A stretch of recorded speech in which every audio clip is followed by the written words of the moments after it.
ಬೆಂಗಳೂರು ಸೇರಿದಂತೆ ರಾಜ್ಯದ ಬಹುತೇಕ ಕಡೆ ಆಟೋ ಗ್ಯಾಸ್ ಸಿಗದೆ ಚಾಲಕರು ಪರದಾಟ ನಡೆಸುತ್ತಿದ್ದಾರೆ. ಶೇಷಾದ್ರಿಪುರಂನಲ್ಲಿ ಗ್ಯಾಸ್ಗಾಗಿ ಬಂಕ್ ಮುಂದೆ ಚಾಲಕರು ನಿನ್ನೆ ಇಡೀ ಕ್ಯೂ ನಿಂತಿದ್ರು. ಇದರ ಮಧ್ಯೆನೇ ಗ್ಯಾಸ್ ಬೆಲೆ ಕೂಡ ಏರಿಕೆ ಮಾಡಿದ್ದು ಚಾಲಕರು ಆಕ್ರೋಶ ವ್ಯಕ್ತಪಡಿಸಿದ್ದಾರೆ. 105 ಎಲ್ಪಿಜಿ ಬೆಲೆ ಏರಿಸಿದ್ರೆ ಆಟೋ ಓಡಿಸೋದು ಹೇಗೆ? ನಮ್ಗೇನ್ ಸಿಗುತ್ತೆ?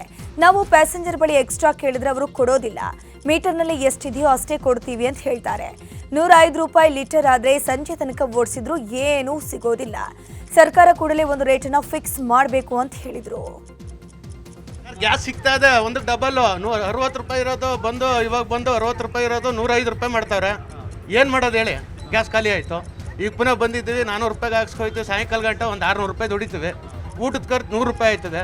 100 ರೂಪಾಯಿ ಮನೆಗೆ ತಗೋಗಿ ಏನು ಮಾಡೋದು ಸರ್? ನಾವು ಒಂದು 2 ಕಿಲೋಮೀಟ್ರ್ 3 ಕಿಲೋಮೀಟ್ರು ಕ್ಯೂ ಇದೆ ಗ್ಯಾಸ್ಗೆ. ನಾವು ಹೋದ ವಾರದಲ್ಲಿ 3 ಕಿಲೋಮೀಟ್ರ್ ನಿಂತ್ಕೊಂಡು ಹಾಕ್ಸ್ಕೊಂಡಿದ್ದೀವಿ. ಅದನ್ನೇ ಮೇಂಟೈನ್ ಮಾಡ್ಕೊಂಡು ಬಂದಿದ್ದೀವಿ. ಹೊಟ್ಟೆಪಾಡು ಏನು ಮಾಡೋಣ, ಕ್ಯೂ ಅಲ್ಲಿ ನಿಂತಿದ್ದೀವಿ. ಅವ್ರು ಹಾಕೋಷ್ಟು ಹಾಕ್ಸ್ಕೊಂಡು ಹೋಗ್ಬೇಕಷ್ಟೇ. ನಾವು ಬಾಡಿಗೆ ಅಂತೂ ಓಡ್ಸೋಕ್ಕಾಗ್ತಾ ಇಲ್ಲ. ನೋಡಿ, ಪ್ಯಾಸೆಂಜರ್ ಎಲ್ಲ 10 ರೂಪಾಯಿ ಮೇಲೆ ಜಾಸ್ತಿ ಕೊಡಲ್ಲ ಅಂತಾರೆ. ಏನು ಮಾಡೋದ? ಇನ್ನು ಗ್ಯಾಸ್ ಸಿಗದೆ ಆಟೋ ಚಾಲಕ ಗಿರೀಶ್ ಅನ್ನೋರು ಕಣ್ಣೀರು ಹಾಕಿದ್ದಾರೆ. ರೇಸ್ಕೋರ್ಸ್ ರಸ್ತೆಯಿಂದ ಆಟೋ ತಳ್ಕೊಂಡು ಬಂದಿದ್ದೀನಿ, ಇಲ್ಲಿ ಕ್ಯಾಶ್ ಮಾತ್ರ ಅಂತಾರೆ. 80 ರೂಪಾಯಿ ಕ್ಯಾಶ್ ಇದೆ, ಅದಕ್ಕೆ ಎಷ್ಟು ಬರುತ್ತೋ ಅಷ್ಟು ಹಾಕಿಸ್ಬೇಕು. ಸರ್ಕಾರ ಗ್ಯಾಸ್ ಕೊಡೋಕ್ಕಾಗ್ತಿಲ್ಲ, ಸುಮ್ಮನೆ ಸೀಮೆ ಹಸು ಕೊಡ್ಸೋಕೆ ಹೇಳ್ಬಿಡಿ. ಊರಿಗೆ ಹೋಗಿ ಹಸು ಮೇಯಿಸ್ಕೊಂಡು ಜೀವನ ನಡೆಸ್ತೀವಿ ಅಂತ ಕಣ್ಣೀರು ಹಾಕಿದ್ರು. ಪರಿಸ್ಥಿತಿ ಹದಗೆಟ್ಟೋಗಿದೆ. ದಯವಿಟ್ಟು ರಾಜ್ಯ ಸರ್ಕಾರ ಇದಕ್ಕೆಲ್ಲ ಪರಿಹಾರ ಕೊಡಬೇಕು. ಆಟೋ ಡ್ರೈವರ್ ಒಳಗೆ ಇಲ್ಲ ಅಂದರೆ ಊರು ಬಿಟ್ಟು ಹೋಗ್ಬೇಕು. 2 ಸೀಮೆ ಹಸ ಕೊಡಿಸ್ಬಿಡಕ್ಕೆ ಹೇಳ್ಬಿಡಿ ರಾಜ್ಯ ಸರ್ಕಾರಕ್ಕೆ. ಹಾಲು ಕರ್ಕೊಂಡು ಇಡ್ತೀವಿ ಅಂತಾಗೆ ನೆಮ್ಮದಿಗೆ ಜೀವನನೇ ಮಾಡೋಕ್ಕಾಯ್ತಲ್ಲ. ಹಿಂಸೆ ಆಗ್ಬಿಟ್ಟೈತಿ. ಈಗ ಗ್ಯಾಸ್ ರೈಟ್ 105 ರೂಪಾಯಿ ಆದರೆ ನಾವು ಎಲ್ಲಿಂದ ಜೀವನ ಮಾಡೋದ? 80 ರೂಪಾಯಿ ಐತಿ. ಇವಾಗ ಹಾಕ್ತಾನೋ ಹಾಕಲ್ವ ಅದೋ ಗೊತ್ತಿಲ್ಲ ನನಗೆ. ನಮ್ಮ ಕಷ್ಟ ನಮಗೆ. ಹೆಂಡತಿ ಮಕ್ಕಳು ಸಾಕಾಯ್ತಲ್ಲ. ಹೆಂಡತಿ ಮಕ್ಕಳು ದುಡ್ಕೋಗಿ ಕೊಟ್ರೆ ಜೀವನ. ದುಡ್ಕೋಗಿ ಕೊಡಲಿಲ್ಲ ಅಂದ್ರೆ ಯಾರು ಕೊಡ್ತಾರೆ? ಅನ್ನ ಹಾಕ್ತಾರೆ. ಫೋನ್ ಪೇ ಮಾಡಿಸ್ಕೊತ ಇಲ್ಲ, ಮನೆಯಿಂದ ಮಾಡೋದು. 80 ರೂಪಾಯಿ ಐತೆ ಅಷ್ಟೇ. ಒಂದು ಲೀಟ್ರ್ ಹಾಕ್ಸ್ಕೊತೀನಿ. ರಾಜ್ಯ ಸರ್ಕಾರ ದಯವಿಟ್ಟು ಇದಕ್ಕೆಲ್ಲ ಒಂದು ಪರಿಹಾರ ಕೊಡ್ಬೇಕಷ್ಟೇ ನಾವು ಕೇಳ್ಕೊಳ್ಳೋದು. ಮೂಡಲಪಾಳ್ಯದಲ್ಲೂ ಕೂಡ ಆಟೋ ಚಾಲಕರ ಪರದಾಟ ಮುಂದುವರೆದಿದೆ. ಮೂಡಲಪಾಳ್ಯದ ಸೂಪರ್ ಗ್ಯಾಸ್ ಬಂಕ್ ಮುಂದೆ 1 ಕಿಲೋಮೀಟರ್ ಕ್ಯೂ ನಿಂತಿದ್ದು, ಒಂದು ಆಟೋಗೆ 500 ರೂಪಾಯಿಗೆ ಮಾತ್ರ ಆಟೋ ಎಲ್ಪಿಜಿ ಹಾಕಲಾಗ್ತಿದೆ. ಕನಿಷ್ಠ ಗ್ಯಾಸ್ ಸಿಗ್ತಿರೋದಕ್ಕೆ ನಗರದ ಬೇರೆ ಬೇರೆ ಭಾಗದಿಂದ ಆಟೋ ಚಾಲಕರು ಅಲ್ಲಿಗೆ ಆಗಮಿಸಿದ್ದಾರೆ. ಸ್ವಲ್ಪನಾದ್ರೂ ಗ್ಯಾಸ್ ಸಿಗ್ತಿದೆಯಲ್ಲ ಅಂತ ಆಟೋ ಚಾಲಕರು ನಿಟ್ಟುಸಿರು ಬಿಟ್ಟರು. ಬೆಂಗಳೂರಿನಲ್ಲಿ ನಿನ್ನೆಯೂ ಆಟೋಗಳು ಗ್ಯಾಸ್ಗಾಗಿ ಕ್ಯೂ ನಿಂತಿತ್ತು. ಚಾಮರಾಜಪೇಟೆಯಲ್ಲಿರುವ ಗ್ಯಾಸ್ ಬಂಕ್ ಮುಂದೆ ಆಟೋ ಚಾಲಕರು ಗ್ಯಾಸ್ಗಾಗಿ ಸಾಲು ಕಟ್ಟಿ ನಿಂತಿದ್ದಾರೆ. ಭಾರತ್ ಪೆಟ್ರೋಲಿಯಂನಲ್ಲಿ ಫುಲ್ ಟ್ಯಾಂಕ್ ಗ್ಯಾಸ್ ಹಾಕ್ತಿದ್ದಾರೆ, ಬೇರೆ ಕಡೆ ಫುಲ್ ಟ್ಯಾಂಕ್ ಹಾಕೋದಿಲ್ಲ. ಇಲ್ಲಿ ಫುಲ್ ಟ್ಯಾಂಕ್ ಹಾಕ್ತಾರೆ, ಹೀಗಾಗಿ ನಾವು ಇಲ್ಲಿಗೆ ಬಂದಿದ್ದೀವಿ ಅಂತ ಆಟೋ ಚಾಲಕರು ಹೇಳಿದರು. ಮಧ್ಯಪ್ರಾಚ್ಯದಲ್ಲಿ ನಡೀತಾ ಇರುವ ಯುದ್ಧ 37 ದಿನಗಳಾದರೂ ಇನ್ನೂ ನಿಂತಿಲ್ಲ. ಪರಿಣಾಮ ರಾಜ್ಯದ ಹಲವೆಡೆ ಆಟೋ ಎಲ್ಪಿಜಿಗೆ ಸಂಕಷ್ಟ ಶುರುವಾಗಿದೆ. ಆಟೋಗಳಿಗೆ ಗ್ಯಾಸ್ ಸಿಗದೆ ಚಾಲಕರು ಪರದಾಡುವಂತಾಗಿದೆ. ಗದಗ ಜಿಲ್ಲೆಯಲ್ಲಿ ಗ್ಯಾಸ್ ಬೆಲೆ ಏರಿಕೆ, ಇನ್ನೊಂದು ಕಡೆ ಪ್ರಯಾಣಿಕರು ಬರ್ತಾ ಇಲ್ಲ ಅಂತ ಚಾಲಕರು ಗೋಳಾಡಿದ್ದಾರೆ. ಎಲ್ಪಿಜಿ ಬೆಲೆ ಕಡಿಮೆ ಮಾಡಬೇಕು, ಇಲ್ಲವಾದರೆ ಹೋರಾಟ ಮಾಡ್ತೀವಿ ಅಂತ ಆಟೋ ಚಾಲಕರು ಎಚ್ಚರಿಕೆ ಕೊಟ್ಟಿದ್ದಾರೆ.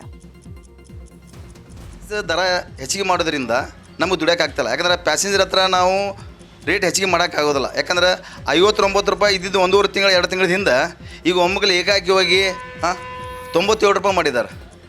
ಒಂದು ಸಲ 73 ಮಾಡಿದ್ರು, ಒಂದು 4 ದಿವಸ ಆದ್ಮ್ಯಾಗ 77 ರೂಪಾಯಿ ಮಾಡಿದರು. ಅದಾದ ನಂತರ 85 ಮಾಡಿದ್ರು.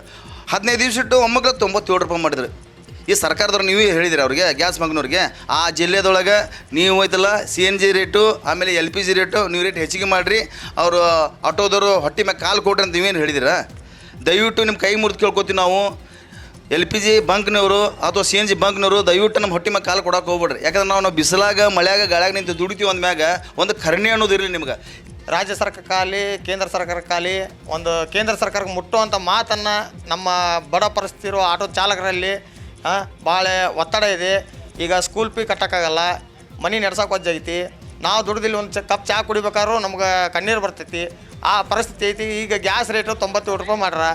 ಆ ಕಾರಣದಿಂದ ಏನೈತಿ, ಕೇಂದ್ರ ಸರ್ಕಾರಕ್ಕೆ ಮನ ಮುಟ್ಲಿ. ಬೆಳಿಗ್ಗೆ ಅಂತ ಬಂದು ಸಾಯಂಕಾಲ ಮಟ್ಟ 10 ಗಂಟೆ ಮಟ್ಟ ನಾವು ದುಡಿಮೆ ಮಾಡ್ಬೇಕಂದ್ರೆ ಸಮಸ್ಯೆ ಭಾಳ ಐತಿ. 1 ರೂಪಾಯಿ ಅಲ್ರಿ, ಈಗ ಸಮಸ್ಯೆನೇ ಆಗ್ಬಿಟ್ಟಿದೆ. ಯಾಕಂದ್ರೆ ಈಗ ಫ್ರೀ ಒಂದು ಇರೋದು ಕಾರಣ ಆಮ್ಯಾಗ ಜನರು ಅಡ್ಡಾಡೋದು ಎದಕ್ಕಂದ್ರೆ ನೋಡ್ತಾರೆ 20 ರೂಪಾಯಿ ಅಂದ್ಗೋನ ಯಾಕಪ್ಪ 20 ರೂಪಾಯಿ ಕೊಡ್ಬೇಕಂತ ಮತ್ತು ಒಳ್ಳೆ ಬಸ್ ಅದ ನೋಡೋಣ ಅಂತಾರೆ. ಅದಕ್ಕೆ ಫ್ರೀ ಬಸ್ ಇರೋ ಸಂಬಂಧ ಕಾರಣಕ್ಕೆ ಇದಾಗೈತಿ. ಅದಕ್ಕೆ ನಾವು ಒಂದು ಏನಂತೀವಿ, ಕೇಂದ್ರ ಸರ್ಕಾರದವ್ರು ಇರಲಿ ರಾಜ್ಯ ಸರ್ಕಾರದವ್ರು ಇರಲಿ, ಬಟ್ ಏನೈತಿ ನಮ್ಮ ಆಟೋ ಚಾಲಕರಿಗೆ ಒಂದು ಏನೋ ಆಗಲಿ ಒಂದು ಅನುಕೂಲ ಮಾಡಿಕೊಡ್ಬೇಕು. ಮಧ್ಯಪ್ರಾಚ್ಯದಲ್ಲಿ ಯುದ್ಧದ ಎಫೆಕ್ಟ್ನಿಂದಾಗಿ ಪೆಟ್ರೋಲ್, ಗ್ಯಾಸ್ ಜೊತೆಗೆ ನೇಕಾರಿಕೆ ಮೇಲೂ ಪರಿಣಾಮ ಬೀರಿದೆ. ಕಚ್ಚಾ ವಸ್ತುವಿನ ಬೆಲೆಯಲ್ಲಿ ಏರಿಕೆಯಾದ ಹಿನ್ನೆಲೆ ಸಂಕಷ್ಟ ಎದುರಾಗಿದೆ. ಬೆಳಗಾವಿ ನಗರದಲ್ಲಿ 12,000 ವಿದ್ಯುತ್ ಮಗ್ಗ ಇವೆ. ಮೆಟಾಲಿಕ್ ಫಿಲ್ಮ್, ಪಾಲಿಸ್ಟರ್ ಫಿಲ್ಮ್ ದರ ನಿರಂತರ ಏರಿಕೆ ಆಗ್ತಾ ಇದ್ದು ನೇಕಾರರು ಸಂಕಷ್ಟ ಎದುರಿಸ್ತಿದ್ದಾರೆ. 230 ರೂಪಾಯಿ ಇದ್ದ ಪ್ರತಿ ಕೆಜಿ ಮೆಕ್ಯಾನಿಕಲ್ ಫಿಲ್ಮ್ 295 ರೂಪಾಯಿಗೆ ಏರಿಕೆಯಾಗಿದೆ. ಪಾಲಿಸ್ಟರ್ ಫಿಲ್ಮ್ ದರ 30 ರೂಪಾಯಿ ಏರಿಕೆ ಆಗಿದೆ. ಪ್ರತಿ ಸೀರೆ ತಯಾರಿಕೆಯಲ್ಲಿ 100ರಿಂದ 200 ರೂಪಾಯಿ ದರ ಏರಿಕೆ ಆಗ್ತಾ ಇದ್ದು ಸೀರೆಗಳಿಗೆ ಸೂಕ್ತ ಮಾರುಕಟ್ಟೆ ಕಲ್ಪಿಸಬೇಕು ಅಂತ ನೇಕಾರರು ಒತ್ತಾಯ ಮಾಡ್ತಿದ್ದಾರೆ. ದಿನೇ ಹೆಚ್ಚಾಗ್ತಾ ಹೋಯಿತು. ಹೆಚ್ಚಾಗೋದ್ರಿಂದ ಉದ್ದಿಮೆ ಮೇಲೆ ಬಹಳ ಪರಿಣಾಮ ಬೀರಿದೆ. ಆಲ್ರೆಡಿ ಸೀರೆಗೆ ಮಾರುಕಟ್ಟೆ ಇಲ್ಲದ ಪರಿಸ್ಥಿತಿಯಲ್ಲಿ ಹಾಗೆ ಜಕ್ಕೊಂಡು ಹೋಗ್ತಾಯಿತ್ತು. ನಾವು ಸೀರೆ ಹಚ್ಚಬೇಕು, ಅವ್ರು 8 ತಿಂಗಳಿಗೋ 9 ತಿಂಗಳಿಗೋ ಪೇಮೆಂಟ್ ಮಾಡೋರು. ಹಿಂಗಾಗಿ ಸಮಸ್ಯೆ ಆಗಿ ಒಂದು ರೀತಿಯಿಂದ ತೊಂದರೆಯಲ್ಲಿತ್ತು ಈ ಉದ್ದಿಮೆ. ಈಗ ರೇಟ್ ಹೆಚ್ಚಾಗಿರೋದ್ರಿಂದ ಮತ್ತೆ ಸಂಕಷ್ಟಕ್ಕೀಡಾಗಿ ಇವತ್ತಿನ ನೇಕಾರರು ಬಹಳ ತೊಂದರೆ ಅನುಭವಿಸ್ತಾ ಇದ್ದಾರೆ. ಸರ್ಕಾರಕ್ಕೆ ಮುಂಚೆನೂ ಹೇಳ್ಕೊತ ಬಂದಿದ್ದೀವಿ, ನೇಕಾರರಿಗೂ ಒಂದು ಮಾರುಕಟ್ಟೆ ವ್ಯವಸ್ಥೆ ಕಲ್ಪಿಸಿಕೊಡಿ ಅಂತೇಳಿ ನಾವು ಸುಮಾರು ಸಾರಿ ಸರ್ಕಾರಕ್ಕೆ ಆಹ್ವಾನ ಮಾಡ್ಕೊಂಡಿದ್ವಿ. ಖರೆ ಅದೇನು ಇನ್ನೂವರೆಗೂ ಜಾರಿ ಆಗಲಿಲ್ಲ. ಸೊ ಹಿಂಗಾಗಿ ನಾವು ತರಬೇಕು ಬೇಡ ಉದ್ದಿಮೆ ಸ್ಟಾಪ್ ಮಾಡಬೇಕಾ, ಹೆಂಗೆ ಮಾಡಬೇಕು ಅಂತ ನಾವು ಸಂಕಷ್ಟದಲ್ಲಿದ್ದೀವಿ. ಏನು ಮಾಡಬೇಕು ತಿಳಿತಾ ಇಲ್ಲ.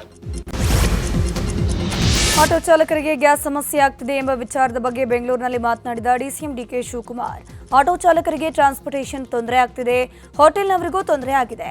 ಮನೆಯಲ್ಲಿ ಹೇಗೋ ಸ್ಟವ್ನಲ್ಲಿ ಅಡುಗೆ ಮಾಡ್ಕೊಳ್ತಾರೆ, ಆದರೆ ಹೊರಗಡೆ ಹೋಟೆಲ್ನಲ್ಲಿ ಗ್ಯಾಸ್ ಇಲ್ಲದೆ ಸಮಸ್ಯೆ ಆಗ್ತಿದೆ. ಅದನ್ನು ಕೂಡಲೇ ಕೇಂದ್ರ ಸರ್ಕಾರ ಬಗೆಹರಿಸಬೇಕು. ನಮ್ಮ ಕೈಯಲ್ಲಿ ಏನೂ ಇಲ್ಲ, ಎಲ್ಲವೂ ಕೇಂದ್ರ ಸರ್ಕಾರ ಕೊಡುವಂಥದ್ದು. ಕೇಂದ್ರ ಸರ್ಕಾರ ಸರಿಯಾದ ರೀತಿಯಲ್ಲಿ ನೀತಿಯನ್ನು ರೂಪಿಸಬೇಕಿತ್ತು, ಮುಂಜಾಗ್ರತೆ ಕ್ರಮ ವಹಿಸಬೇಕಿತ್ತು, ಆದರೆ ವಿಫಲ ಆಗ್ತಿದೆ ಅಂತಂದರು. ಆಟೋ ಡ್ರೈವರ್ಸ್ಗೆ ಎಲ್ಲ ಟ್ರಾನ್ಸ್ಪೋರ್ಟೇಷನ್ ತೊಂದರೆ ಆಗ್ತಾ ಇದೆ. ಆಟೋಗೆ, ಹೋಟ್ಲ್ಗೆ ಇದಿಲ್ಲದೆ ಹೋದ್ರು ಚಿಂತೆ ಇಲ್ಲ. ಮನೆಗಳಿಗೆ ಬೇಕಾದ್ರೆ ಸ್ಟವ್ ಮಾಡ್ಕೊಳ್ತಾರೆ. ಸ್ಟವ್ ಅಂದರೆ ಹೀಟ್ರು, ಬೇರೆವೆಲ್ಲ ಹೊರಗಡೆ ಹೋಗಿ ಮಾಡ್ತಾರಲ್ಲ, ಪಾಪ ಅವ್ರಿಗೆಲ್ಲ ಭಾಳ ತೊಂದರೆ ಆಗ್ತಾ ಇದೆ. ಕೂಡಲೇ ಅದ್ರ ಬಗ್ಗೆ ಕೇಂದ್ರ ಸರ್ಕಾರ ಗಮನ ಹರಿಸ್ಬೇಕು. ಆಟೋ ಚಾಲಕರು ರಾಜ್ಯ ಸರ್ಕಾರಕ್ಕೆ ಮನವಿ ಮಾಡ್ತಾ ಇದ್ದಾರೆ. ಇಲ್ಲ, ನಾವು ಅದ್ರ ಬಗ್ಗೆ ಓದಕ್ಕೆ ನಮ್ಮ ಕೈಲಿಲ್ಲ, ಅದೇ ಕೇಂದ್ರ ಸರ್ಕಾರ ಕೊಡುವಂಥದ್ದು. ಕೇಂದ್ರ ಸರ್ಕಾರ ಗ್ಯಾಸ್ ಸಿಲಿಂಡರ್ ಅಭಾವ ವಿಚಾರಕ್ಕೆ ಎಐಸಿಸಿ ಅಧ್ಯಕ್ಷ ಮಲ್ಲಿಕಾರ್ಜುನ್ ಖರ್ಗೆ ರಿಯಾಕ್ಟ್ ಮಾಡಿದ್ದಾರೆ. ಕೇಂದ್ರ ಈ ಸಮಸ್ಯೆಯನ್ನು ಸೀರಿಯಸ್ ಆಗಿ ಪರಿಗಣಿಸಬೇಕು. ಇಡೀ ದೇಶಕ್ಕೆ ಬಹಳಷ್ಟು ತೊಂದರೆ ಆಗ್ತಾ ಇದೆ.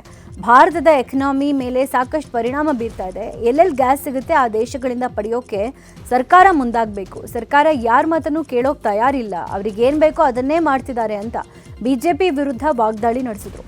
ಈಗಾಗಲೇ ಹೋಟೆಲ್, ಕಾರ್ಖಾನೆ ಬಂದ್ ಆಗಿದ್ದು ಸಣ್ಣ ಪುಟ್ಟ ವ್ಯಾಪಾರ, ಜನಸಾಮಾನ್ಯರ ಮೇಲೆ ಭಾರೀ ಪರಿಣಾಮ ಬಿದ್ದಿದೆ ಅಂತ ಹೇಳಿದ್ರು.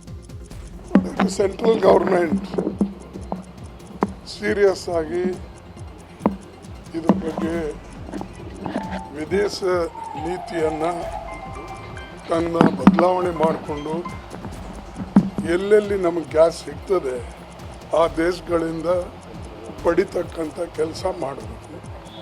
ಮತ್ತು ವಿಶೇಷವಾಗಿ ಪ್ರತಿಯೊಂದಕ್ಕೂ ಯಾವುದು ಅವೈಲೇಬಲ್ ಇಲ್ಲ ಅದು ಅವೈಲೇಬಲ್ ಇದೆ ಅಂತ ಹೇಳ್ತಕ್ಕಂಥದ್ದು ಸರಿಯಲ್ಲ. ಎಲ್ಲಿ ತಪ್ಪಾಗಿದ್ದರೆ ಅದು ಸರಿಪಡಿಸ್ಕೋಬೇಕು. ಇಂದು ಬೆಂಗಳೂರಿನ ಚಿನ್ನಸ್ವಾಮಿ ಸ್ಟೇಡಿಯಂನಲ್ಲಿ ಆರ್ಸಿಬಿ ಮತ್ತು ಸಿಎಸ್ಕೆ ನಡುವೆ ಹಣಾಹಣಿ ನಡೆಯಲಿದೆ. ಚೆನ್ನೈ ತಂಡ ಇದುವರೆಗೆ ಗೆಲುವಿನ ಖಾತೆ ತೆರೆದಿಲ್ಲ. ಆಡಿದ 2 ಪಂದ್ಯಗಳಲ್ಲಿ ಸೋತಿದ್ದು ಹ್ಯಾಟ್ರಿಕ್ ಸೋಲಿನ ಆತಂಕದಲ್ಲಿದೆ. ಇತ್ತ ತನ್ನ ಮೊದಲ ಪಂದ್ಯದಲ್ಲಿ ಸನ್ರೈಸರ್ಸ್ ಹೈದರಾಬಾದ್ ತಂಡವನ್ನ ಮಣಿಸಿರುವಂತಹ ಆರ್ಸಿಬಿ ಇದೀಗ ತನ್ನ ಅಜೇಯ ಓಟವನ್ನು ಮುಂದುವರಿಸೋಕೆ ನೋಡ್ತಿದೆ. ಇನ್ನು ಪಂದ್ಯದ ವೇಳೆ ಯಾವುದೇ ಅನಾಹುತಗಳು ನಡೆಯದಂತೆ ಚಿನ್ನಸ್ವಾಮಿ ಸ್ಟೇಡಿಯಂ ಸುತ್ತಮುತ್ತ ಬಿಗಿ ಪೊಲೀಸ್ ಬಂದೋಬಸ್ತ್ ಮಾಡಲಾಗಿದೆ. ಈ ಕುರಿತು ಪೊಲೀಸ್ ಕಮಿಷನರ್ ಸೀಮಂತ್ ಕುಮಾರ್ ಸಿಂಗ್ ಪ್ರತಿಕ್ರಿಯೆ ಕೊಟ್ಟಿದ್ದಾರೆ. ಕಳೆದ ಪಂದ್ಯದಂತೆ ಈ ಪಂದ್ಯಕ್ಕೂ ಟಿಕೆಟ್ ಇದ್ದವರಿಗೆ ಮಾತ್ರ ಎಂಟ್ರಿ ಇರುತ್ತೆ. ಅನಾವಶ್ಯಕವಾಗಿ ಯಾರೂ ಓಡಾಡಬೇಡಿ. ಮೆಟ್ರೋದಲ್ಲಿ ಕಳೆದ ಬಾರಿ 15,000 ಜನರು ಟಿಕೆಟ್ ಅನ್ವಯ ಬಂದಿದ್ರು. ಹೋಗುವಾಗ 22,000 ಪ್ರೇಕ್ಷಕರು ವಾಪಸ್ ಹೋಗಿದ್ರು. ಈ ಬಾರಿಯೂ ಅದೇ ರೀತಿಯಲ್ಲಿ ಬಂದೋಬಸ್ತ್ ವ್ಯವಸ್ಥೆ ಮಾಡಲಾಗಿದೆ ಅಂತಂದ್ರು. ಮ್ಯಾಚ್ಗೋಸ್ಕರ ಸಣ್ಣ ಪುಟ್ಟ ಏನೋ ಸಮಸ್ಯೆ ಮೊನ್ನೆ ಆಯಿತು, ನಮಗೆ ಕಂಡು ಬಂತು. ಅದರ ಬಗ್ಗೆ ನಮ್ಮ ಆಫೀಸರ್ಸ್ ಅವರು ಕೂತ್ಕೊಂಡು ಚರ್ಚೆ ಮಾಡಿ ಒಂದು ಮೀಟಿಂಗ್ ಮಾಡಿ ಇನ್ನು ಮುಂದಕ್ಕೆ ಅದೂ ಆಗಬಾರ್ದು ಅಂತ ಆ ನಿಟ್ಟಿನಲ್ಲಿ ನಾವು ಬಂದೋಬಸ್ತ್ ಮಾಡ್ಕೊಂಡಿದ್ದೀವಿ. ಸೊ ಸೇಮ್ ಸ್ಕೇಲಲ್ಲಿ ಬಂದೋಬಸ್ತ್ ಇರ್ತದೆ, ಅಷ್ಟು ಜನ ನಾವು ಆಫೀಸರ್ಸ್ ಮತ್ತು ಮೆನ್ ಡಿಪ್ಲಾಯ್ ಮಾಡ್ತಾಯಿದ್ದೀವಿ. ವಿಶೇಷವಾಗಿ ಮೆಟ್ರೋ ಅದು ತುಂಬ ಚೆನ್ನಾಗಿ ಫಸ್ಟ್ ಮ್ಯಾಚಲ್ಲಿ ಮೆಟ್ರೋಯಿಂದ ಸಾಕಷ್ಟು ಜನ ಬಂದರು. ಬರುವಾಗ 15,000 ಜನ ಬಂದಿದ್ದರು, ಹೋಗುವಾಗ ಅರೌಂಡ್ 22,000 ಜನ ಹೋಗಿದ್ರು. ಸೊ ಇದು ಇವತ್ತು ನಡೆಯುವ ಆರ್ಸಿಬಿ ಮ್ಯಾಚ್ಗಾಗಿ ವಿಧಾನಸೌಧದಲ್ಲಿ ಶಾಸಕರ ಟಿಕೆಟ್ಗಳನ್ನು ಪಡೆದುಕೊಳ್ಳಲು ಅವರವರ ಪಿಎಗಳು ಕ್ಯೂ ನಿಂತಿದ್ದಾರೆ. ಸ್ಪೀಕರ್ ಕಚೇರಿ ಮುಂದೆ ಟಿಕೆಟ್ ಪಡೆಯೋಕೆ ಶಾಸಕರು, ಸಚಿವರ ಆಪ್ತರು ಕ್ಯೂ ನಿಂತಿರೋದು ಕಂಡು ಬಂದಿದೆ. ಇನ್ನು ಐಪಿಎಲ್ ಟಿಕೆಟ್ ಕೊಡಿ ಅಂತ ಕೇಳಿರೋ ಶಾಸಕರ ವಿರುದ್ಧ ಮಾಜಿ ಸಿಎಂ ಡಿವಿ ಸದಾನಂದಗೌಡ ಆಕ್ರೋಶ ವ್ಯಕ್ತಪಡಿಸಿದ್ರು.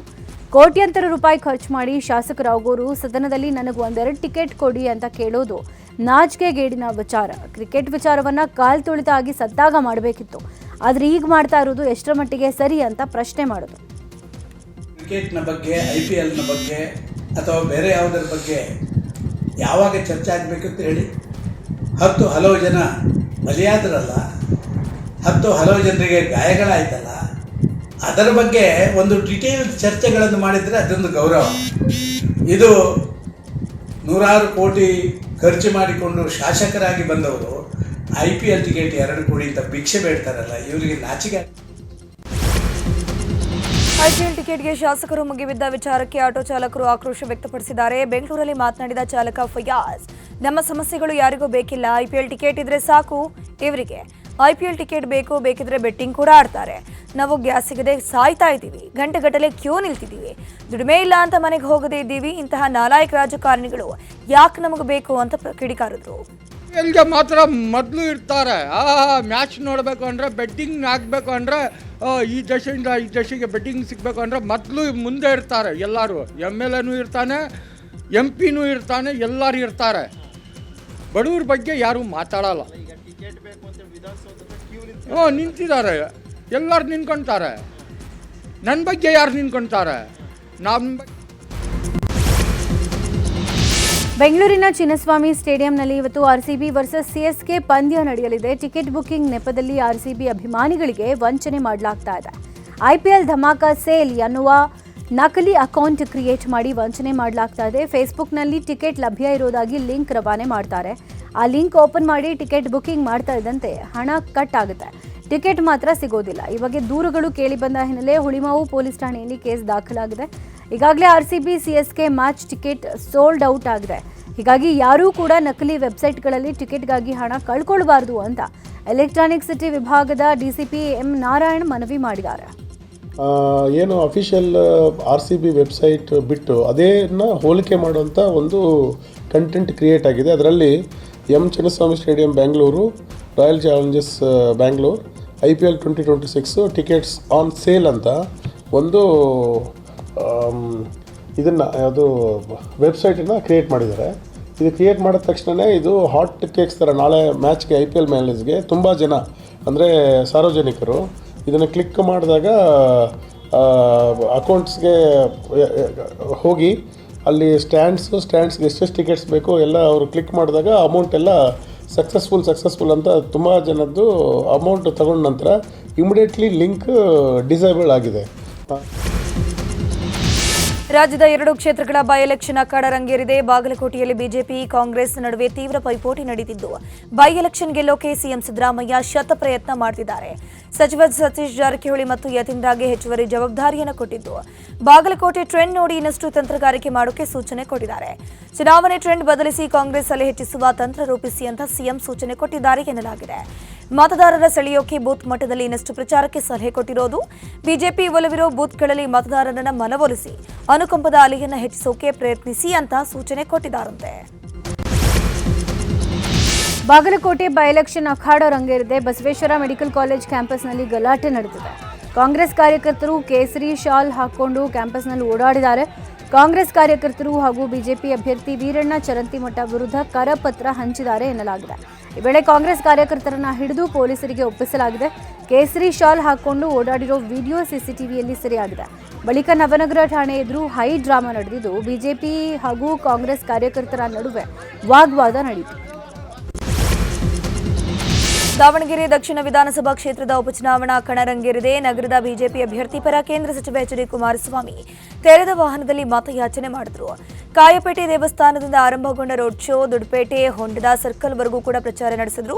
ಬಿಜೆಪಿ ಅಭ್ಯರ್ಥಿ ಶ್ರೀನಿವಾಸ್ ದಾಸಕರಿಯಪ್ಪ ಅವರನ್ನ ಗೆಲ್ಲಿಸಿ ಅಂತ ಕುಮಾರಸ್ವಾಮಿ ಮನವಿ ಮಾಡಿಕೊಂಡ್ರು. ರಾಜ್ಯ ಸರ್ಕಾರದ ವಿರುದ್ಧ ಕಿಡಿಕಾರಿದ್ದು, ರಾಜ್ಯದ ಜನತೆ ಮೇಲೆ ತೆರಿಗೆ ಹಾಕಿ ಜನಗಳಿಂದ ಕಿತ್ತು ಗ್ಯಾರಂಟಿ ಯೋಜನೆ ಕೊಟ್ಟಿದ್ದಾರೆ ಅಂತ ಗುಡುಗಿದ್ರು. ಗ್ಯಾರಂಟಿ ಕೊಟ್ಟಿದ್ದೇವೆ ಅನ್ನೋದು ಒಂದು ವಿಷಯ ಹೇಳ್ತಾರೆ. ಯಾರಪ್ಪನ ಮನೆಯಿಂದ ಕೊಟ್ಟರು ಗ್ಯಾರಂಟಿ ರಾಜ್ಯದ ಜನತೆಯ ಮೇಲೆ ತೆರಿಗೆಯನ್ನು ಮೇಲಿಂದ ಮೇಲೆ ಹಾಕಿ ಜನಗಳಿಂದ ಕಿತ್ತು ಕೊಟ್ಟವರೆ ಅವರು. ಇಂದು ಬಾಗಲಕೋಟೆಯಲ್ಲಿ ಕೇಂದ್ರ ಸಚಿವ ಎಚ್.ಡಿ. ಕುಮಾರಸ್ವಾಮಿ ಪ್ರಚಾರವನ್ನು ಮಾಡಲಿದ್ದಾರೆ. ಬಿಜೆಪಿ ಅಭ್ಯರ್ಥಿ ವೀರಣ್ಣ ಚರಂತಿಮಠ ಪರ ಎಚ್ಡಿಕೆ ಪ್ರಚಾರ ನಡೆಸಲಿದ್ದಾರೆ. ಬಾಗಲಕೋಟೆ ಕ್ಷೇತ್ರದ ಹಲವು ನಗರಗಳಲ್ಲಿ ಮಾಜಿ ಸಿಎಂ ಎಚ್.ಡಿ. ಕುಮಾರಸ್ವಾಮಿ ಪ್ರಚಾರ ನಡೆಸಲಿದ್ದಾರೆ. ಬೈಎಲೆಕ್ಷನ್ ಕ್ಷೇತ್ರಗಳಲ್ಲಿ ಪ್ರಚಾರ ಮಾಡಿದ್ದ ಸಿಎಂ ಸಿದ್ದರಾಮಯ್ಯ ಇವತ್ತು ಕೇರಳ ಪ್ರಚಾರದ ಅಖಾಡಕ್ಕೆ ಇಳಿಯಲಿದ್ದಾರೆ. ಇವತ್ತು ಸಂಜೆ 5 ಗಂಟೆಗೆ ಕಾಸರಗೋಡಿನ ಮಂಜೇಶ್ವರ ವಿಧಾನಸಭಾ ಕ್ಷೇತ್ರ ವ್ಯಾಪ್ತಿಯ ವರಕಡಿ ಮಜೀರಪಲ್ಲಾದಲ್ಲಿ ಬಹಿರಂಗ ಸಮಾವೇಶದಲ್ಲಿ ಭಾಗಿಯಾಗಲಿದ್ದಾರೆ. ನಂತರ ಸಂಜೆ 6:15ಗೆ ಮಂಜೇಶ್ವರ ಕ್ಷೇತ್ರದ ಮುಲ್ಲೇರಿಯಾದಲ್ಲಿ ಮತ್ತೊಂದು ಬಹಿರಂಗ ಸಮಾವೇಶದಲ್ಲಿ ಭಾಗಿಯಾಗಿ ಮತಯಾಚನೆ ಮಾಡಲಿದ್ದಾರೆ. ಎಸ್ಎಸ್ಎಲ್ಸಿಯಲ್ಲಿ ಹಿಂದಿ ಭಾಷೆಗೆ ಗ್ರೇಡಿಂಗ್ ಬಗ್ಗೆ ಆಕ್ಷೇಪ ವ್ಯಕ್ತಪಡಿಸಿದ್ದ ಗವರ್ನರ್ ವಿರುದ್ಧ ಕನ್ನಡ ಪರ ಸಂಘಟನೆಗಳು ಸಿಡಿದೆದ್ದಿದ್ವು. ಈ ಬಗ್ಗೆ ಪ್ರತಿಕ್ರಿಯಿಸಿರುವಂತಹ ಕರವೇ ನಾರಾಯಣಗೌಡ, ಕರ್ನಾಟಕದ ಶಿಕ್ಷಣ ನೀತಿ ತೀರ್ಮಾನಿಸೋದು ಸರ್ಕಾರವೇ ಹೊರತು ಗವರ್ನರ್ ಅಲ್ಲ. ರಾಜ್ಯಪಾಲರು ವಿರೋಧ ಪಕ್ಷದ ನಾಯಕರಲ್ಲ. ಪದನಿಮಿತ್ಯ ಅವರು ಮುಖ್ಯಸ್ಥರು ಅಷ್ಟೇ. ಕರ್ನಾಟಕದ ಶಿಕ್ಷಣ ನೀತಿಯನ್ನ ತೀರ್ಮಾನ ಮಾಡೋದು ಸರ್ಕಾರ. ಸರ್ಕಾರದ ತೀರ್ಮಾನದ ಕುರಿತು ಪತ್ರ ಬರೆಯೋಕೆ ರಾಜ್ಯಪಾಲರಿಗೆ ಯಾವುದೇ ಹಕ್ಕಿಲ್ಲ. ನೀವು ಬರೆದ ಪತ್ರ ವಾಪಸ್ ಪಡೆಯದಿದ್ರೆ ಸೋಮವಾರ 11 ಗಂಟೆಗೆ ರಾಜಭವನಕ್ಕೆ ಮುತ್ತಿಗೆ ಹಾಕ್ತೀವಿ ಅಂತ ವಾರ್ನಿಂಗ್ ನೀಡಿದ್ರು. ಬೆಂಗಳೂರು ದಕ್ಷಿಣ ಜಿಲ್ಲೆಯ ಮಾಗಡಿಯ ಪುರಸಭೆ ಸಮೀಪ ನಾಡಪ್ರಭು ಮಾಗಡಿ ಕೆಂಪೇಗೌಡರ ಪುತ್ಥಳಿ ಸ್ಥಳಾಂತರ ಮಾಡುವ ವಿಚಾರವಾಗಿ ಸಮಾಜ ಸೇವಕ ಜೇಡ್ರಳ್ಳಿ ಕೃಷ್ಣಪ್ಪ ಕಿಡಿಕಾರಿದ್ದಾರೆ. ಶಾಸಕ ಬಾಲಕೃಷ್ಣರವರು ಬೇರೆ ಜಾಗದಲ್ಲಿ ಅಭಿವೃದ್ಧಿ ಕೆಲಸ ಮಾಡಿಕೊಳ್ಳಿ, ಇರೋ ಪುತ್ಥಳಿಯನ್ನ ಸ್ಥಳಾಂತರ ಮಾಡಬಾರದು ಅಂತ ಆಗ್ರಹಿಸಿದ್ದಾರೆ. ಬೆಂಗಳೂರು ದಕ್ಷಿಣ ಡಿಸಿ ವಿರುದ್ಧ ದಲಿತ ಮುಖಂಡರು ಆಕ್ರೋಶ ವ್ಯಕ್ತಪಡಿಸಿದ್ದಾರೆ. ದಲಿತರ ಸಭೆಗೆ ಡಿಸಿ ಆಗಮಿಸಲ್ಲ, ಈ ಮೂಲಕ ಅಸ್ಪೃಶ್ಯತೆ ಆಚರಿಸಿದ್ದಾರೆ. ಕೂಡಲೇ ಡಿಸಿಎಂ ಡಿಕೆ ಶಿವಕುಮಾರ್ ಮಧ್ಯಪ್ರವೇಶ ಮಾಡಬೇಕು.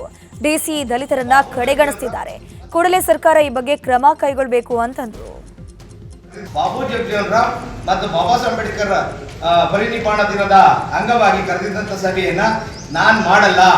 ಪರಿಷ್ಠ ಜಾತಿಯವ್ರ ಜೊತೆಲೂ ಮಾತಾಡಲ್ಲ, ಹಿಂದುಳಿದ ವರ್ಗದವ್ರ ಜೊತೆಲೂ ಮಾತಾಡಲ್ಲ, ಒಕ್ಕಲಿಗರ ಜೊತೆಲೂ ಮಾತಾಡಲ್ಲ. ಈ ಜಿಲ್ಲೆ ಒಕ್ಕಲಿಗರು ನನಗೇನು ಅನ್ನುವಂಥ ಉದ್ದಟತನದಿಂದ ಕಾರ್ಯಕ್ರಮವನ್ನು ಪೋಸ್ಟ್ಪೋನ್ ಮಾಡಿ ಜಿಲ್ಲಾ ತನ್ನ ಕಚೇರಿಯಲ್ಲಿ ಪರಿಷ್ಠ ಜಾತಿ ಪರಿಷ್ಠ ವರ್ಗದವ್ರು ಬಂದರೆ ಅಸ್ಪೃಶ್ಯತೆ ಆಗುತ್ತೆ ಅಂತ ಹೇಳಿ ಅದನ್ನು ಜಿಲ್ಲಾ ಪಂಚಾಯತಿಗೆ ವರ್ಗಾವಣೆ ಮಾಡ್ತಾರೆ. ಅದೇ ಕಚೇರಿ ಇಟ್ಕೊಂಡಂಥ ಒಬ್ಬ ಜಿಲ್ಲಾಧಿಕಾರಿ ನಮ್ಮ ಸಭೆಗೆ ಬರಲ್ಲ. ಕೋಲಾರ ಜಿಲ್ಲೆಯ ಶ್ರೀನಿವಾಸಪುರದಲ್ಲಿ ಕೌಟುಂಬಿಕ ಕಲಹಕ್ಕೆ ಪತಿ ಪತ್ನಿ ಪೊಲೀಸ್ ಠಾಣೆ ಮೆಟ್ಟಿಲೇರಿದ್ದಾರೆ. ಶಿವಶಂಕರ್ ಹಾಗೂ ಕೋಲಾರದ ಪ್ರಿಯಾಂಕಾ ಕಳೆದ 9 ವರ್ಷಗಳ ಹಿಂದೆ ಮದುವೆಯಾಗಿದ್ದು 3 ಮಕ್ಕಳಿದ್ದಾರೆ. ಪತಿ ದಿನನಿತ್ಯ ಕುಡಿದು ಬಂದು ಮಾನಸಿಕ ದೈಹಿಕ ಹಿಂಸೆ ನೀಡುತ್ತಿದ್ದಾನೆ ಅಂತ ಪತ್ನಿ ಪ್ರಿಯಾಂಕಾ ಆರೋಪ ಮಾಡಿದ್ರು. ಪತ್ನಿ ಪ್ರಿಯಾಂಕಾ ಬೋವಿ ಯುವಕ ವೇದಿಕೆ ಜಿಲ್ಲಾಧ್ಯಕ್ಷ ತಾರಕ್ ಮಂಜು ಎಂಬಾತನ ಜೊತೆ ಅಕ್ರಮ ಸಂಬಂಧವಿದ್ದು ಅವರೊಂದಿಗೆ ಓಡಿ ಹೋಗಿದ್ದಾಳೆ ಅಂತ ಪತಿ ಆರೋಪ ಮಾಡ್ತಿದ್ದಾನೆ. ಗಂಡ ಹೆಂಡತಿ ಪರಸ್ಪರ ದೂರು ಪ್ರತಿ ದೂರನ್ನ ದಾಖಲಿಸಿದ್ದಾರೆ. 5 ಲಕ್ಷ ಎತ್ಕೊಂಡು ಓಡೋಗಿ ತಾರಕ್ ಮಂಜು ಹತ್ರ ಹೋಗ್ಬಿಟ್ಟಿರುತ್ತದೆ. ನಾನು ಹೋಗಿ ಶ್ರೀನಿವಾಸದಲ್ಲಿ ಕಂಪ್ಲೇಂಟ್ ಕೊಟ್ಟಿರ್ತೀನಿ. ಬಂದು ಅವರು ಎನ್ಕ್ವೈರಿ ಮಾಡ್ತಾರೆ. ಎನ್ಕ್ವೈರಿ ಮಾಡಿದಾಗ ಅಲ್ಲಿ ಗಲಾಟೆ ಆಗುತ್ತೆ. ಸಂಬಂಧ ಇಟ್ಕೊಂಡಿದ್ದಕ್ಕೆ ಅವ್ರ ಹತ್ರ ಹೋಗಿರೋದು. ಈಗ ನೀವು ಬೇಡ ಅಂತ ಹೇಳ್ತಾ ಇದ್ದಾರಾ? ಬೇಡ ಅಂತ ನಾನು ಬರಲ್ಲ ಇನ್ನು ಅಂತ ಹೇಳ್ತಾ ಇದ್ದಾರೆ. ಮುಂಚೆ ನಾವು ಎಲೆಕ್ಷನ್ ನಮ್ಮ ಅತ್ತೆ ಮಾವಾಗ ಇಷ್ಟ ಇರಲಿಲ್ಲ ನನ್ನ ಮದುವೆ ಆಗಿರೋದು. ಅವ್ರು ಅವಾಗ ನನಗೆ ತುಂಬ ಟಾರ್ಚರ್ ಕೊಡ್ತಾಯಿದ್ರು ಸರ್.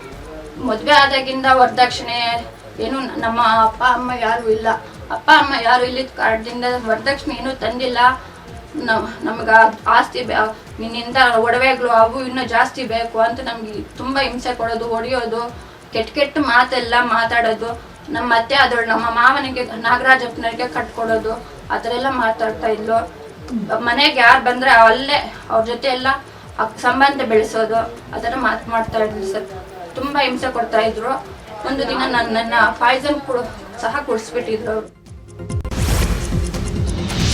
ವ್ಯಕ್ತಿಯನ್ನ ಮಾರಕಾಸ್ತ್ರಗಳಿಂದ ಕೊಚ್ಚಿ ಬರ್ಬರವಾಗಿ ಕೊಲೆ ಮಾಡಲಾಗಿದೆ. ಈ ಘಟನೆ ಬೆಂಗಳೂರಿನ ಸ್ಕಂದ ಎಲಿನ ಅಪಾರ್ಟ್ಮೆಂಟ್ನ ಮುಂಭಾಗದ ಫುಟ್ಪಾತ್ ಮೇಲೆ ನಡೆದಿದೆ.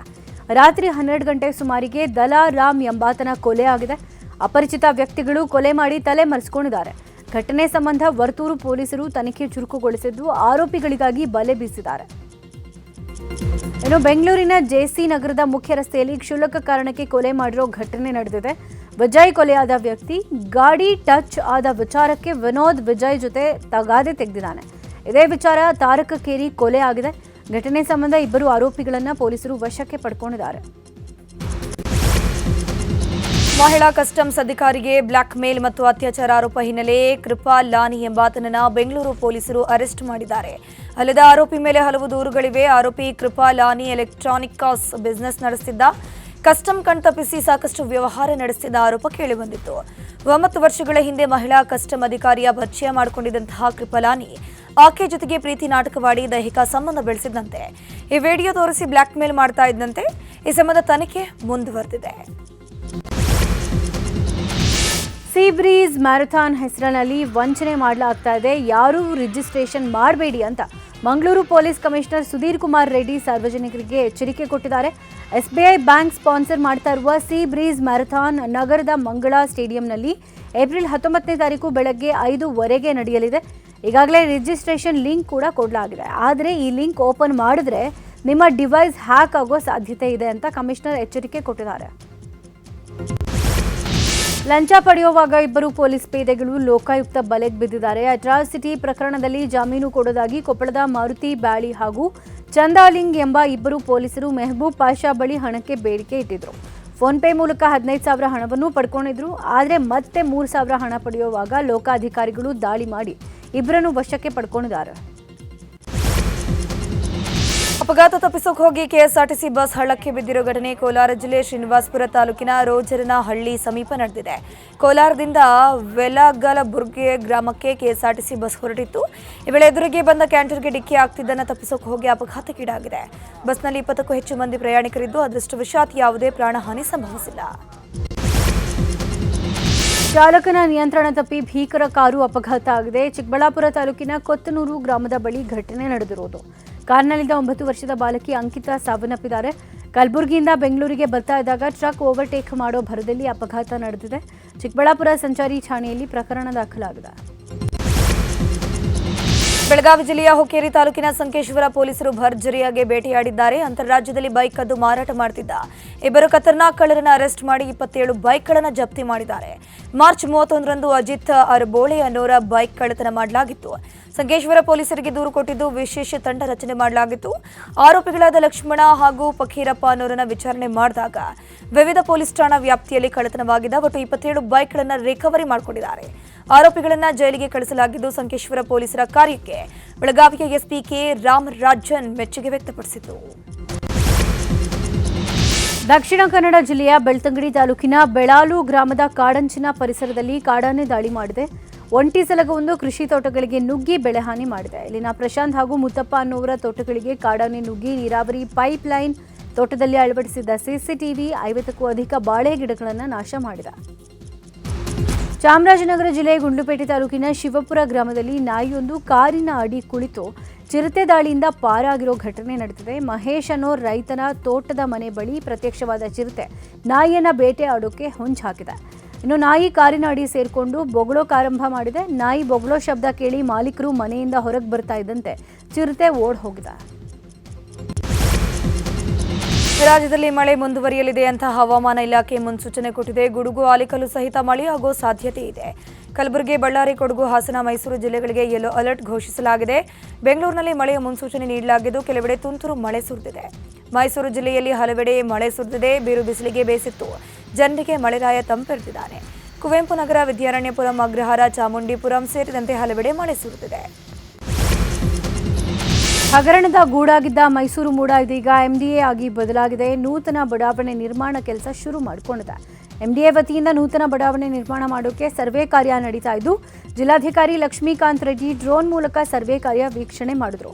ಬಡವರಿಗೆ ಕಡಿಮೆ ವೆಚ್ಚದಲ್ಲಿ ಸೂರು ನೀಡೋ ನಿಟ್ಟಿನಲ್ಲಿ MDA ಕಾರ್ಯಪ್ರವೃತ್ತಿಯಾಗಿದ್ದು ಅದಕ್ಕಾಗಿ ಮೈಸೂರು ನಗರದ ಅನೇಕ ಕಡೆಗಳಲ್ಲಿ ಹೊಸ ಬಡಾವಣೆ ಸರ್ವೆ ಕಾರ್ಯ ನಡೀತಾ ಇದೆ. ನ್ಯೂಸ್ 18 ವತಿಯಿಂದ ಶಿವಮೊಗ್ಗ ನಗರದ ಪೊಲೀಸ್ ಭವನದಲ್ಲಿ ನಡೆಯುತ್ತಿರುವ ಎಜುಕೇಷನ್ ಎಕ್ಸ್ಪೋಗೆ ಭರ್ಜರಿಯಾಗಿ ರೆಸ್ಪಾನ್ಸ್ ಸಿಗ್ತಿದೆ.